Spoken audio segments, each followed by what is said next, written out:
The war in Ukraine enters its third month. In Russia, there are two huge explosions at an oil depot not far from the border with Ukraine. Vladimir Putin has harsh words for the West. Senior diplomats in Europe and the US are ordering their client state, Ukraine, to do everything possible to achieve victory on the battlefield. This is impossible. So now they plan to destroy Russia from within. As fighting continues in Ukraine, the UN Secretary-General travels to Moscow for peace talks with Vladimir Putin. UN Secretary-General Antonio Guterres will meet the Russian President Vladimir Putin in Moscow today in the hope of brokering a peace deal. Her visit comes as Russia's Foreign Minister Sergei Lavrov suggested there's a danger of the conflict in Ukraine leading to a new world war. Andrew Plant has the very latest. Sheltering in a basement as the fighting above them intensifies in the Donbass region of eastern Ukraine. The UN estimates almost 5,000 civilians have already died in this conflict. 11 million people have been displaced. Now running low on supplies here, this woman venturing out to find food. Everybody is scared. Now we are even afraid of silence.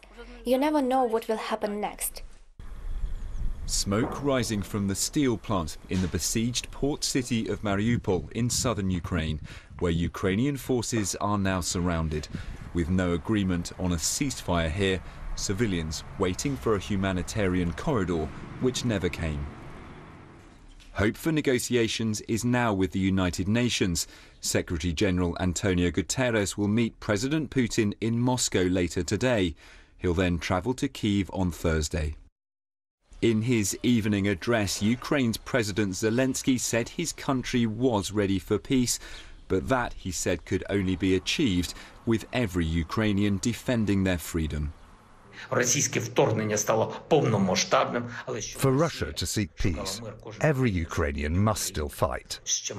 They must defend freedom, because every day of struggle now adds years of peaceful life after this war, after our victory. But hopes of peace may be slim, with Russia suggesting there's a danger of the Ukraine conflict leading to World War III. Speaking to state media, their Foreign Minister Sergei Lavrov accused NATO of engaging in a proxy war with Russia. As NATO continues to pour more weapons into Ukraine, the UK will do the same. Ambulances and armoured vehicles on their way as this conflict enters its third month. The hope now is the United Nations can help secure more humanitarian corridors to allow more civilians to flee the fighting. Andrew Plant, BBC News.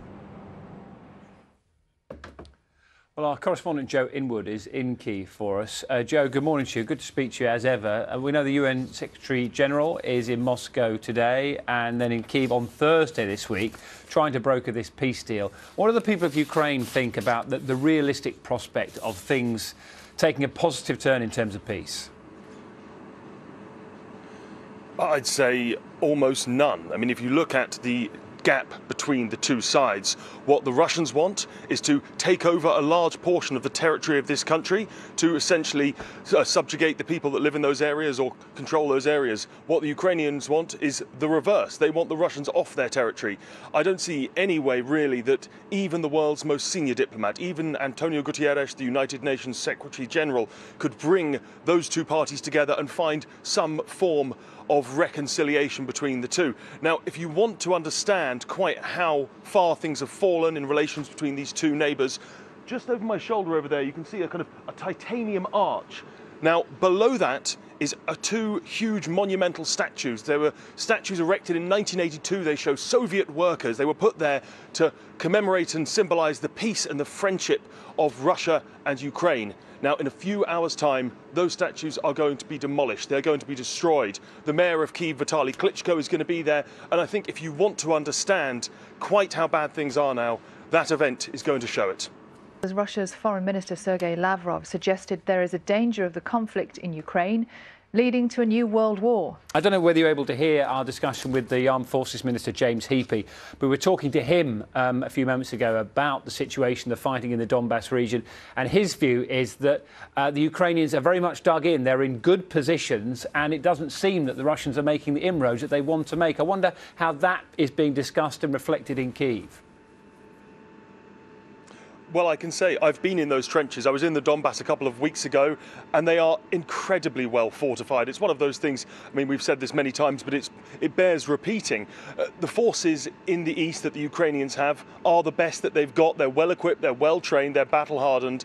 They've been fighting in this conflict for years now, and so for James Heappey to say that, well, that is what I saw on the ground as well. But it's not just the military discussions we're having today, it's about diplomacy as well. And this meeting of Antonio Guterres, who's gone to Moscow, are there hopes for any breakthrough there? I very much doubt it. I mean, look at the two positions of both sides here. What the Ukrainians want? Well, they want the Russians to leave their territory. What do the Russians want? They want to take over a large portion of this country. How even someone like Antonio Guterres, with the weight of the United Nations behind him, is going to find agreement?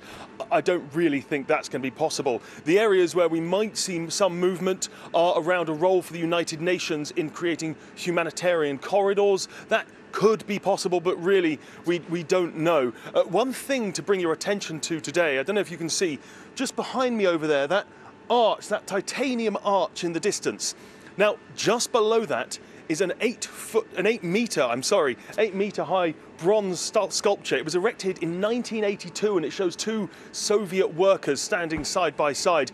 It was put up to symbolize the friendship, the brotherhood between Ukraine and Russia. Well, of course, that is now completely in tatters. And later today, in a few hours' time, those statues are going to be destroyed. The mayor of Kyiv, Vitaly Klitschko, is going to be there, and I think it just shows how things have changed over the years and quite how far relationships have sunk between Russia and Ukraine.